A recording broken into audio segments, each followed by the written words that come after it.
Okay, so Super Saiyan 4, right? Like, Daima is cool, but I feel like just because it's a prequel, it's so... Everything that you do that is new, technically, it's just like, why? Because for me, obviously, we watch Dragon Ball for basically the same thing, right? If you say you watch it for the story, I don't know about that, bro. But, hear me out, right? I watch it for the story in terms of like, at least it has to make sense in a couple of ways, right? It doesn't have to be this oh my god, this ridiculous story, because that's not what it is, right? It's just two people punching each other, and who's strong is gonna win, basically. But the story makes sense. I feel like in Daima right now, like, what is making sense? Like, why? Why do we just have this convenient dude that is just ruling the demon realm? He's just like, oh, let me just decide to power him up just because. But I guess, you know, the same thing happened with Guru, so I can't really say that. But it's still like, he just met them, and it's like, I don't know. He just came with them like that. Like, it was nothing too. Like, it's so weird. The way Diamond paces is kind of like weird right now. I do like the show, I really do. And the animation is movie. Yeah, bro, just watch the last video, bro. You already know what this is, man. Just watch the video on the other channel. My issue with it was, I hope they explain it. He goes back to Super Saiyan 3 at the end of the episode, which I'm like, okay, maybe we'll see a fusion, but like we know next episode they're gonna be back to adults, which is fun. I'm glad they're doing that, but how does this connect to the plot? You know what I mean? The plot is so wild, and I just don't like Goma, bro. At this point, I just don't like him, bro. He's just not fun. This might be super obvious, but I just seen this. There's this dude on Universe 11. I'm gonna show you the picture. He looks almost like Goma. I hope they explain that, and that would be kind of a cool way to tie that in. Pause that last motion. I'm sorry. I didn't mean to do that. But yeah, it's also cool to see like the different Kais and the different universe. They showed it a couple episodes ago. So like the way Daima has been going, I like to see the little Easter eggs. That's what I like to see from a prequel as well. Nothing too crazy, you know what I'm saying? I mean, Super Saiyan 3 Vegeta was crazy, but it kind of made sense at that time. But Super Saiyan 4, it could do something really cool with the explanation and being like, oh yeah, this is just the demon realm thing. He awakened your potential, but like it's only when you're here or something like that. Like, I'll take that. For sure. There's also other theories that they might give it to Broly, the Super Saiyan 4, which would be ridiculous, by the way.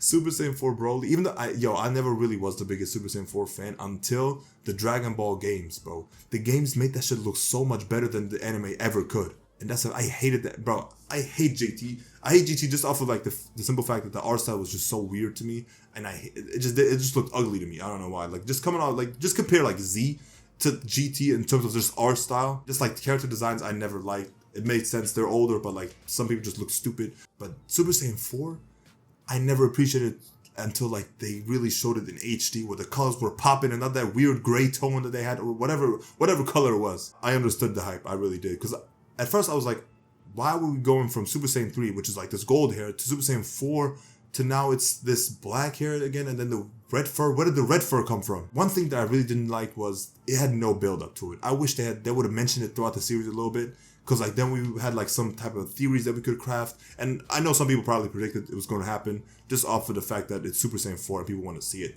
But I wish they would have done that. That would have been such a hype moment, because then you remember like a certain dialogue that happened like 6 episodes ago and be like, yo, that's what they were talking about? And maybe they did, and maybe I just missed it. But like so far I've not seen anything about that, so that's why I'm having a couple of problems with it. But it looked amazing, and they punched, and it's Dragon Ball, so I'm here for the punching. And we know that, right? Daima has been really good though, like really consistently, like for the last 20 episodes, even though the pacing could have been a bit better, but like besides that, we're looking at a really good show. Like just a cool thing to watch, and like nothing too crazy, I guess, besides Super Saiyan 4 and maybe a new fusion, but you know, we'll see what happens. Sometimes he would look a bit goofy, like he almost looked like buff SpongeBob from that one episode. Y'all remember when his arms were like super fat?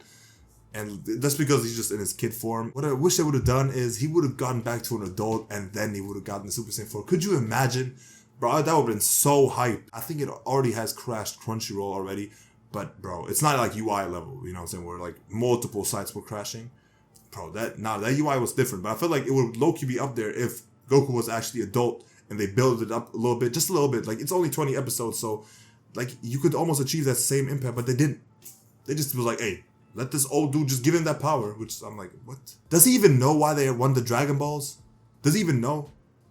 I don't think he knows. He just came along for the ride, and then he acted stupid at the beginning. But I don't know what these characters are sometimes. But shout out to Super Saiyan 4. I hope, bro, the GT, everybody who said GT fanboys are stupid and everything like that, bro, they must be looking crazy right now, because I know they were like, oh shit, this actually happened. I feel like Dragon Ball is now in 2 different timelines, where with Daima it's like, okay, we can go this route or we can go that route. What if that means 2 more series? Hold on. Daima 2? Explain everything to Super? Oh shit, hold on. I got the script, y'all. They could low-key do something. Hold on, bro. Am I cooking with this? Because like while Super is continuing on, they could throw in little Easter eggs that are going to happen in the future of Super that we don't even know yet. That would be actually insane. And now, while you're watching both of these shows, no, hold on. That might be too much fire, y'all. Okay, I think I'm cooking too much. It's still good to see like Dragon Ball crashing websites in 2025. This show is timeless almost. Like it's ridiculous. This shit started in the 80s. And this is like the most relevant time ever, I feel like. Has Dragon Ball ever fallen off? The answer is no.